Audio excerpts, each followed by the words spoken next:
he knows that, and he'll play safe and solid, and not let 8 dropships of Marines make a silly comeback or anything like that. All right. So tune in for that, guys. Hopefully you enjoyed this little interview portion.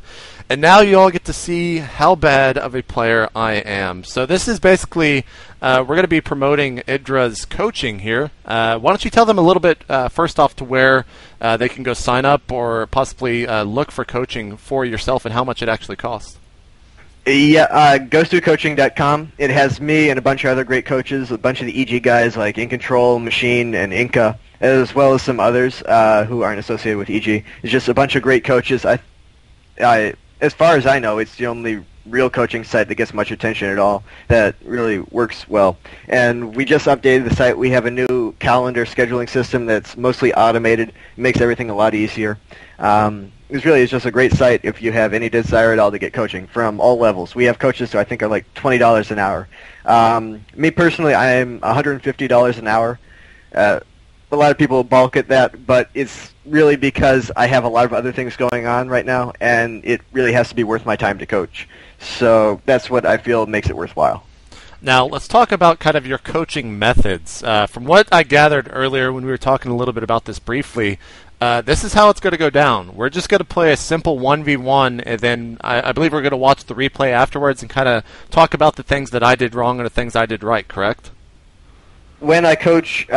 Well, initially, I'll give the students just kind of simple, solid build orders because it's important to really have that foundation to work from. And then after that, unless the student has any special requests, obviously it's their time. They can choose what to do. But given that they don't have anything, then yes, I just play them in whichever matchup they prefer, TVZ, PVZ, etc. And we'll go over their mistakes after we're done. If it was obvious, I'll just tell them what to fix, and then we'll go on and play another game. If it was a bit more subtle, we'll go over the replay together and critique it more in depth. Now, do you only train Zerg players, or do you train all players as long as it's against Zerg in those specific matchups? I'll take anyone who wants to have a lesson with me can. I would recommend that only Zerg players really go for it, because, I mean, I am a Zerg player. I have a fair understanding of Terran and Protoss, but when it get right down to it, that understanding isn't worth $150 an hour. I would recommend going to one of our other coaches as a Terran or Protoss player, and focusing, or coming with me only if you want to focus on Zerg. Okay, so just a little bit of quick information. I do play random, so I'm going to go into this playing random. Now, at the beginning of the match, should I call out what race I am so you can give me a specific build order to work on, or how do you want to handle this? Yeah, we can do that. What race do you want me to play? I would say just play Zerg, just so everyone... I mean, that's kind of... Just go Zerg. It's normal. Okay. So, we're going to go ahead and get this started. And we're going to see just how bad I am. I'm not going to lie, I haven't played an actual 1v1 in about probably 3 or 4 weeks. Before that, I was sitting around 1800 Diamond, when that was probably, right now, I would say somewhere in the lower Master League. So I'm spawning as Protoss. So what builds... Oh god, I think I just changed the stream because I can't do hotkeys. Oh. Okay, that's going to suck. So yeah, I can't... This is the first initial things. I can't bind any of my units to anything, otherwise we're going to change the aspect ratio of shit on the screen. So, alright, so I spawned Protoss. What should I be doing right now?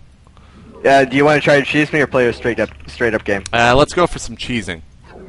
Okay, well, the best thing to do if you have no skill and want to win with Protoss is just go 4-gate Stalker Zealot off 1 gas. You chrono boost warp gate upgrade the entire way. So I think you have to save 3 of them. Okay. You probably have to save 2 early. All right. Yeah, you just chrono boost warp gate the entire way. You add 3 gateways so that they finish when warp gate upgrade finishes. You get 4 warp gates, and all of this is off 1 gas. You make as many stalkers as you can with that gas, and everything else is zealots. And it's just an all-in. You stop at... Stop at what? You cut out. I need you, IDrA. I think you stop at 20 probes, you send out 1 for the proxy pylon, then have 2 per mineral, and 3 on gas. Oh god, I think I just changed the fuck... Okay, no I didn't. This is really hard not playing with hotkeys. Now, you get gas on 14, I believe, is that correct? Yeah. Okay. I really hope that the hotkeys are staying steady here. Alright, so I've chrono boosted twice now on my next. I've got currently 30 energy. Should I go ahead and start saving for the Cybernex core, or should I do one more? I think you should save at this point. This is why I coach Zerg players. I don't know everything perfectly with Protoss, but I'm pretty sure you need to save from this. Yeah, I think what we'll do in the next game... Hey, stop that. I think what we'll do in the next game, maybe have you play an off race and I'll play Zerg, since that's kind of what you know. Yeah, that would probably be better. And the things to keep in mind with this build, you're trying to see my unit composition.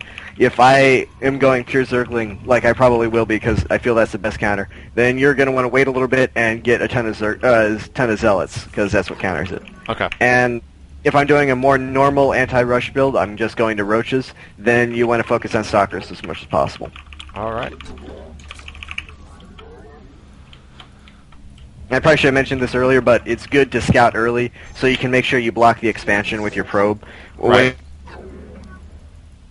It makes it much easier for... You cut out for a second. What were you saying? Expanding makes it much easier for Zerg to hold it off, so it's pretty important to block that early on. Now, first unit out... God, playing with hotkeys is terrible. I'm having to click everything. Playing... I was about to ask, playing with hotkeys. In general, you said you want to add on the 4 gates as soon as, what's it called, finishes, right? Not when it finishes. You want to add them so that they finish at the same time as the upgrade. Oh, okay. Oh, God. I hope I just didn't change the aspect ratio or anything like that. First unit out of the gateway, it should usually be a Zealot followed by a Sentry, correct? Oh, God, I'm sorry. A Zealot and then a Stalker with this. You don't make any sentries because you're off 1 gas. Okay. Except you're on 2 gases, which you're not supposed to be. Okay. So first mistake, none of that. Should I just pull the probes off? Yeah. The rush is obviously going to be really, really late now, and it's not likely to work, but yeah. Oh, God. It's not in the whole position. It's not even walling off anyways because I fucked up the placement on the side core.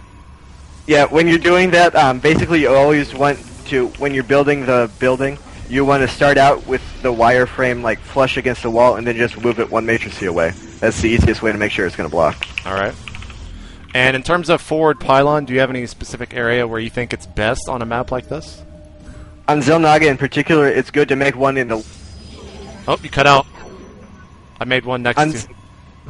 On Zelnaga, it's good to make one on the low ground, like next to my natural below the rock, and then send the probe up and make another one, because I can't go and kill that with Zerglings when it's on the low ground. Alright. God, killing me. I gotta like turn off hotkeys or something with this. So you said you're going purely Ling. Okay, so I see Ling, and this is where I start warping in more Zealots. Yeah. Oh, God. It's important to not panic there. That wasn't me panicking. I don't know what you're talking about. Fear is the mind killer. I just quoted Dune. You know how many fans I just got? Now, how many sentries should I add into my force? Should I add an idiot all? 0 sentries. Okay. 0 sentries. You're going Zealot Stalker. You don't have enough gas to afford sentries. Okay, so just disregard the fact that I have 400 gas right now. Okay. And in general, you're probably going to be counterattacking right now. So should I just go ahead and attack into this, or? Yeah, you want to build a pylon to finish off your wall when you're doing this kind of strategy, because otherwise you can't deal with Zergling counters. Okay. So you just want to block that off immediately as soon as you send your army out. Alright, so I'm going in for the attack here. What should I be wary of coming into this attack? Getting surrounded, mainly. You want to try and trap my units as possible. This is actually really good what you're doing here, because it's a hard end. But, just because you got that second gas, it slowed down your build a lot. Right. Normally this attack will come a lot quicker with more units and, you know, be a lot more effective. Okay, so now say if your trainee just did exactly what I did, where it was a little bit off, a little bit slow. Do you do the exact same matchup again and have him do the exact same build, or? Yep. In this situation, I would tell him, you know, you didn't want to get that second gas. you didn't want to get the sentry, you wanted to make sure your cybercore walled off, and you want to get the zealot immediately and the stalker immediately to kill my drone, because it's really important to not let me scout it. And since those are all pretty simple mistakes, we would just go into another game, and I would remind him throughout the game not to make the same mistakes, just because I know what times they would happen at, so I would say immediately before, like, don't get your gas now. Okay. And keep that in mind. And then we just redo it until they felt comfortable with it, whether they won or not, just when they feel they're good with the build. All right, so I'm going to GG out there. Actually, I'm going to pull an IDrA and not GG and leave that game and go ahead and make another match. I'm just going to keep playing on Zelnaga. Just generally like that map, I guess. And this time around, I'm going to play... I'll choose Zerg, I guess. And we'll... do you want to work on ZVZ, or... I mean, I guess it's my choice, right, being the trainee? Yep. Let's have you play an off race. Let's have you play Terran. Okay. Alright, so... Keep in mind, is the aspect ratio... Okay, yes, aspect ratio is still good. So yeah, I don't have the ability to use hotkeys right now, so this is very... I'm having to click everything. It's not the greatest thing. So ZVT, in general, what would be the build that you would say Zerg users should use off the bat? There's two of them that are both good. Just normal Speedling Expand, which is 14 gas, 14 pool, and then a 21 hatchery. That's the safer build. It's you don't die to 2 racks with that, so that's the big plus in my mind. And the other is normal 15 hatch, 14 pool, fast expansion. That's a bit more vulnerable early, but a much better economy. So it's kind of up to you. And I am going to 2 racks you, because I think that's the best build right now. So it would probably be best for you to open 14 gas, 14 pool. Okay, I will do the 14 gas, 14 pool. In terms of scouting with the initial Overlord, what is the kind of best path for this? Would you say send it directly up and go across to the east to you, or...? On Zelnaga, the safest is just going to the center. If you do anything but going into the center, they can kill it. But if you go straight up and over, that's usually pretty safe, and it's much better scouting information. So it's a little risk, but it's usually worthwhile to go up and over and park it behind their natural. All right. And second Overlord, do you usually put that kind of right outside your base? Yep, right outside my base, and once I have map control, I send it to the center. Okay. So the center walk. Extractor on 14, do I drone up again and get a spawning pool on 14? Is that what you said? Yes. Okay, so there's the next drone up to 14 supply over there. And Overlord's going towards the center and right outside my base. Do I transfer over 3 drones immediately when the gas finishes? Oh god, I missed that. Yep. 3 on gas immediately, and as soon as you have 100 gas, you pull all drones off. Okay. And then you're almost always going to want to make the initial 4 Zerglings. You make 2 more drones up until 15. Then you make an Overlord. Then you make a Queen. And when your pool finishes, you have 2 larvae. You'll normally want to go ahead and make 4 Zerglings right there. Okay. If you know that they're not pressuring at all, you can just make 2 Zerglings and drones. But normally you won't know at that point, so you just want to get 4 Lings. And you should have scouting information by that point. Oh, so that's right. I didn't send a probe out. Sorry, I should have told you that. Yeah, you want to drone scout on 14 or 15 supply after your spawning pool. All right. And given that, you'll see if I'm going 2 racks or 1 racks, and if I'm making Marines. If I'm making Marines, you want to keep making Zerglings. If I'm not, then obviously you want to make drones. And then you're going to expand around 21 supply. 19 to 21. Okay. And continue to drone up right after the initial 4 links? Only if you're not under pressure. Here, I'm 2 racksing. Ideally, you would have scouted and seen that, so you would know that you're in danger. So you see that I have 2 racks, I'm making Marines. That means you have to keep making Lings. Okay. So, hatchery's a little bit late. Yeah. That's okay. Alright, so I see the fact that... Whoa, a little bit of lag on your end. I think you're back, though. Yeah. Okay, so... See the fact that you're 2-raxing me. Need to pull this Overlord back. Yeah, it's very important not to lose an Overlord in this situation. It's practically free loss if you do. So you have to be very, very conscious of that. Alright.